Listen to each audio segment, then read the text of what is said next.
In the mid-1990s, a pop culture phenomenon took the global market by storm.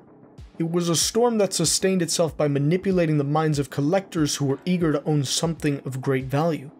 Consumers were lured in by a manufactured sense of rarity, fueled by devious marketing tactics that caused people to lose thousands of dollars, become irrationally obsessive, and even turn to crime.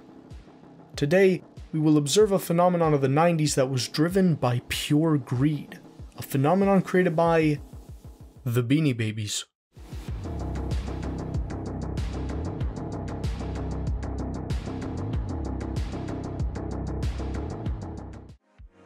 For those unfamiliar with the topic, the Beanie Babies dolls were created by a man named Ty Warner, who left his job at the Daikin toy company in 1983 to become a self-made entrepreneur in the stuffed animals industry.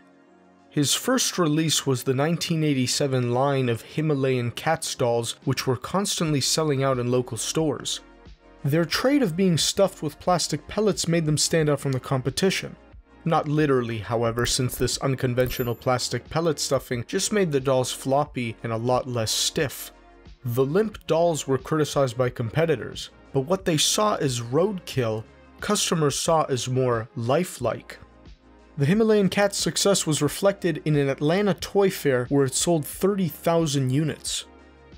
Ty Warner knew how to work the toy industry, but even with the Himalayan cat's massive success, he was only just getting started. And in 1993, with the release of 9 dolls called the Beanie Babies, Warner would effectively turn the market into a war zone of collectors. Though Beanie Babies were intended to be small collectibles that children could buy with whatever chore money they'd earned, the dolls instead became a black hole for college funds, life savings, and especially morality. Why did custody of the dolls become such a big deal in divorce settlements? And how did beanies become a way for a New Hampshire couple to access illegal narcotics? As it turns out, what drives collectors is their pursuit of items with rarity. And with Warner's advertising, the Beanie Babies manipulated customers into thinking that every unit was one of a kind. Ty Warner's marketing tactics were cunning, and the way dolls reached the public manufactured its own sense of rarity.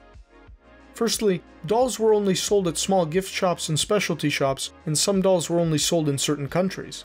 This added a sense of exclusivity to the Beanie Babies, that these were special things that could only be found in special places. Secondly, one of Warner's advertising tactics was to not advertise. Without the Beanie Babies being openly exposed on TV, the only way information on the dolls was passed around was by word of mouth. Customers and collectors only communicated to their small circle of friends, and this resulted in a lack of information that gave the sense of mystery. People needed to know more about why the dolls were so special, and because of that, the dolls incidentally became special. But the main deal of the Beanie Babies that drove collectors was the fact that Warner often retired specific lines of beanies. Because of this, collectors were fueled by the thrill of the hunt. They needed to get the dolls before they went off the market. Beanie Babies never fell behind in production, and it was these traits that lured customers with a manufactured sense of rarity. Collectors just had a hunch that the beanies would be a great long-term investment, that the value of the dolls would multiply over time.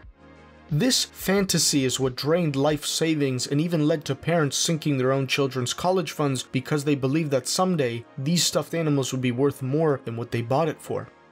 As the Beanie Babies rose in popularity, so did people's greed for it. And though this was great for Ty Warner, it would eventually bite back in the form of the gray market. The desperation for the rarest Beanie Babies created this market where legal products were resold in a way that circumvented the original producer's distribution method. This created a way for collectors to access regional exclusive dolls and for sellers to set their own price on resold products. The perceived value of the beanies meant real money for resellers who could price them at thousands of dollars a piece. The dolls became synonymous with money, and like how a thief would steal diamonds to resell it, people began stealing Beanie Babies for profit. In March of 1999, a thief dubbed the Beanie Baby Bandit stole 200 dolls from a New York toy store. In Nashua, New Hampshire, a couple bought handfuls of drugs with $2,400 worth of beanies that they had resold at a profit. In 1998, a police investigation uncovered $20,000 worth of the dolls that had been stolen from a vehicle on its way to a beanie convention. This obsession with the dolls would become a strange gateway to immorality. But consumers weren't the only ones operating in the darkness. Ty Inc., Ty Warner's own company, acted with greed, cutting ties from stores that dared to lower prices and offer promotional discounts on the dolls.